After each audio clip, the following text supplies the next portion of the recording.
before my brother died, I was doing a lot of hard physical training, and I studied a lot about resilience and mindset. And I think that's what led me down the path of eventually finding a lived experience podcast, because I was trying to prepare myself for all of the harder things that were going to come in my life. And so in some sort of way, doing that, having that sort of, I had a bit of a midlife crisis, I suppose, put me in the mindset to think like tough things are going to come.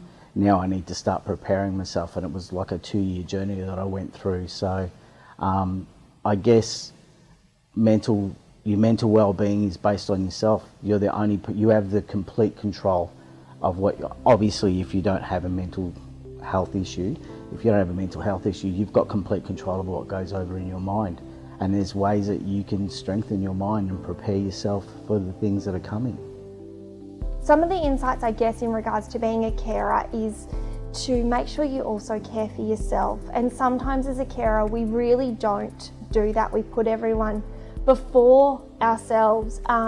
It could be little things like reaching out to a friend and saying, hey, I just want to have a cup of tea. It could be remembering that you're not alone and that it's okay to talk about your feelings and your situation as well. It's also okay to sometimes take that time out to just be on your own, listen to a good soundtrack, watch a movie that you know is going to make you laugh on a day that you just feel a little bit sad or flat. It's talking to also the person that you're caring for and saying, hey, I sometimes don't feel like I know what the heck I'm doing. What's going to help you? Because sometimes that's also just knowing what's important to them is equally as good. It's tough.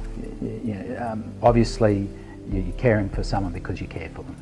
That's the number one thing. But the bottom line is that you've got to care for yourself as well. You've got to look out for yourself. And I say that from personal experience, that you need to take care of yourself. You need to have pamper plans in place for when you get downtime.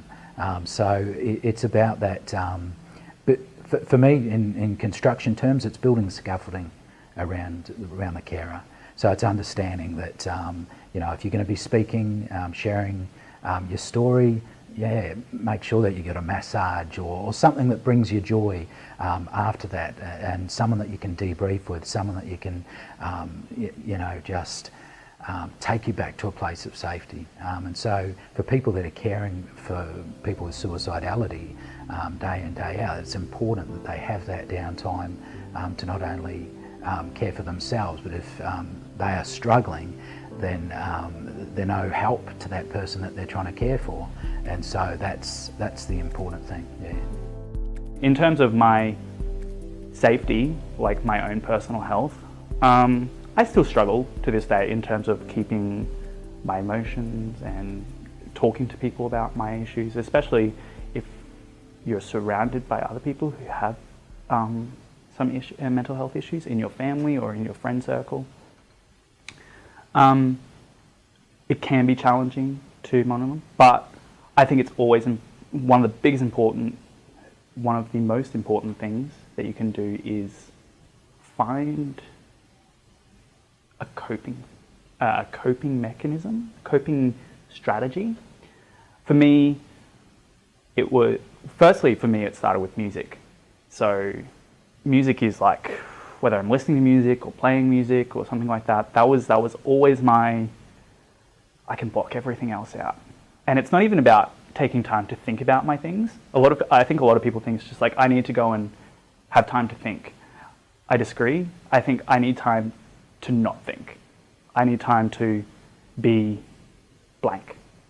And that's where I actually started gym. And that's opened up a whole new facet for me, because when you do gym and you're doing reps and you're counting reps, you don't really think about anything else.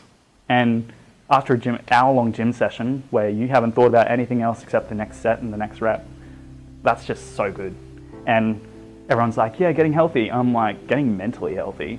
That is just like so good. And like good body is just a benefit, like a bonus.